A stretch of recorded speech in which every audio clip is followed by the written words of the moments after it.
Subscribe करें और bell दबाएं ताकि कोई खबर रह न जाए। फारूक हबीब को कह रहे हैं कि जी चीफ इलेक्शन कमिश्नर जानिबदारी का मुजाहरा कर रहे हैं, उन्हें फौरी तौर पर मुस्ताफी हो जाना चाहिए। ये अभी तक हल्का बंदियां ही नहीं कर सके। चीफ इलेक्शन कमिश्नर अपने ओहदे के साथ इंसाफ करने में नाकाम रहे हैं। जो इलेक्शन कमिश्नर की जिम्मेदारी थी वो उसको पूरा करने में नाकाम रहे हैं। अब Tehreek Insaf chief election commissioner पर एतमाद करने को तैयार नहीं है और यही वजह थी कि तहरीक इंसाफ की जानिब से कराची, लाहौर, इस्लामाबाद, पेशावर, गुजरात, फैसलाबाद समेत जो दीगर शहर हैं वहाँ मुजाहरे किए गए। तर्जुमान इलेक्शन कमीशन ने कहा अपने ऊपर जो लगने वाले इल्ज़ामात हैं उस पर उनका ये कहना था कि जी इलेक्शन कमीशन बिला इम्तियाज़ तमाम सियासी जमातों से मुतालिक केसेस पर कार्रवाई अमल में ला रहा है। और तर्जुमान इलेक्शन कमीशन ने यह भी कहा कि दायरा शुमारियात के मुताबिक मुल्क भर में 7वीं मरदमशुमारी 1 अगस्त 2022 से शुरू होगी। जो मरदमशुमारी है उसके नताइज 31 दिसंबर 2022 तक इलेक्शन कमीशन को मौसूल होंगे। अगर ऐसा हुआ तो 2017 की मरदमशुमारी की बुनियाद पर मौजूदा हल्का बंदियाँ कलअदम हो जाएंगी और ऐसी सूरत में इलेक्शन कमीशन को 1 जनवरी 2023 से दोबारा हल्का बंदियाँ शुरू करना पड़ेंगी और दोबारा हल्का बंदियों के लिए इलेक्शन कमीशन को 4 माह का अरसा दरकार होगा। नई मरदमशुमारी की सूरत में इंतखाबी फहरिस्तों पर भी दोबारा से नजरसानी करनी पड़ेगी।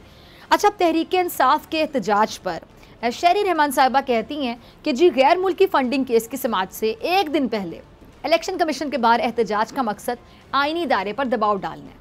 अगर तहरीक इंसाफ ने ममनुआ फंडिंग नहीं ली तो डर किस बात का है। एहसन इकबाल साहब को कह रहे हैं कि जी इमरान खान का इलेक्शन कमीशन पे धावा बोलना ब्लैकमेलिंग है। इमरान खान ने क़ौम आलम के साथ पाकिस्तान के ताल्लुकात बिगाड़े हैं। फॉरेन फंडिंग के जरिए इमरान न्याजी को इक़्तिदार में लाया गया। उन्होंने मुल्क की मईशत का 4 साल में बेड़ा गर्क किया। उन्हें शर्म आनी चाहिए जो 4 दिनों में ही हमसे हिसाब मांग रहे हैं। इमरान न्याजी कोशिश कर रहे हैं कि उनकी करप्शन पर सवाल ना किए जाएं। इमरान खान हिटलर का शागिर्द है, इदारों पर हमले करके अपने मुकदमात ख़त्म करवाना चाहता है। अगर दामन साफ है तो फॉरेन फंडिंग केस में रसीदें दिखाओ। उम्मीद है कि हमारे इदारे किसी से ब्लैकमेल नहीं होंगे।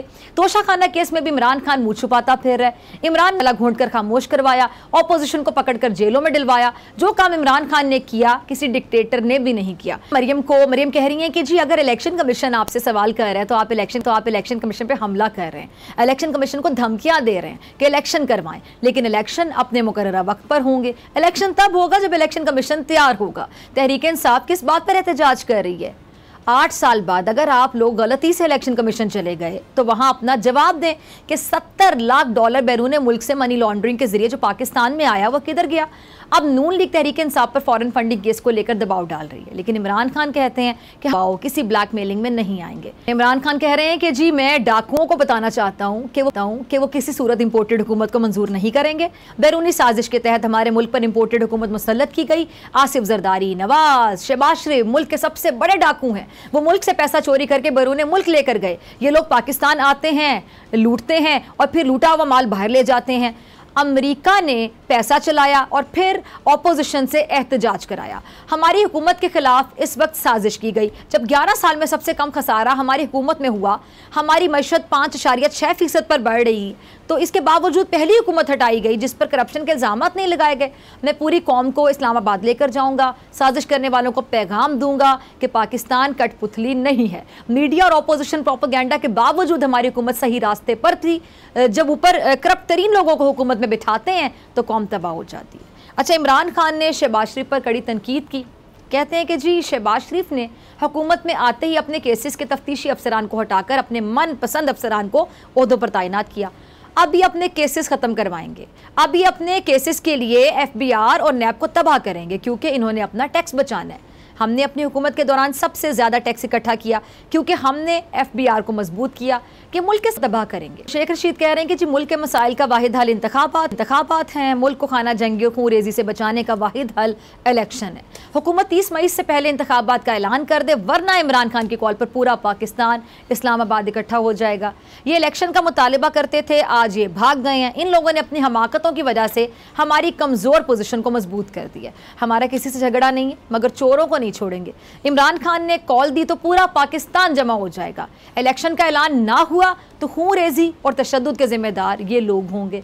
मई का महीना बहुत अहम है, किसी के बस में कुछ नहीं है। कौम बंद गली में दाखिल हो चुकी है। शेख रशीद ने यह भी कहा है कि कौम की आंखों में अब बारूद है, समझने वाले समझ लें। लोग अब इलेक्शन चाहते हैं, फेयर हुकूमत चाहते हैं। अच्छा, फेयर फैसला तो मरियम नवाज भी चाहती हैं। खबर यह है कि लाहौर हाई कोर्ट के एक ही दिन में दूसरे जज ने मरियम नवाज की पासपोर्ट की वापसी की दरख्वास्त पर समाअत से माजरत कर ली है। मरियम नवाज ने उम्रे की अदायगी के लिए पासपोर्ट वापसी की दरख्वास्त लाहौर हाई कोर्ट में दायर कर रखी थी। Chief justice Lahore high court ने जस्टिस असजद जावेद को बेंच में शामिल किया। उनके साथ जस्टिस बाकिर नजफी बेंच का हिस्सा थे, लेकिन जब दरख्वास्त पर समाअत शुरू हुई तो जस्टिस बाकिर नजफी ने बताया कि जस्टिस असजद जावेद ने दरख्वास्त पर समाअत से माजरत कर ली, जिसके बाद यह बेंच भी तहलील किया जाता है। जस्टिस असजद की जानिब से माजरत के बाद एक बार फिर लाहौर हाई कोर्ट ने मरियम नवाज के केस की समाअत के लिए चौथी बार बेंच तश्कील दे दिया। अब इंसाफ की फराहमी हर कोई चाहता है और इंसाफ की फराहमी यकीनी बनानी चाहिए, लेकिन दहशतगर्दी की लहर इंसाफ की राह में रुकावट बन जाए तो फिर क्या किया जा सकता है। आज दुश्मन ने रोशनियों के शहर के अमन को एक बार फिर से तबाह करने की कोशिश की है। जामिया कराची वैन पर खुदकुश हमला हुआ। धमाके के नतीजे में चीनी असातिज़ा समेत कई अफराद जान की बाजी हार गए, कई अफराद जख्मी हो गए। दुश्मन दहशतगर्दी के ताले लगाकर पाकिस्तान का अमन तबाह करना चाहता है। अब ज़रूरत इस बात की है कि हमारे रहबर अपने इख्तलाफात को एक साइड पर रखकर दुश्मन के खिलाफ मुत्तहिद हो जाएं, आपस में झगड़ने की बजाय दुश्मन को यह पैगाम दे दें कि अब ऐसे नहीं चलेगा। सब्सक्राइब करें और बेल दबाएं ताकि कोई खबर रह न जाए।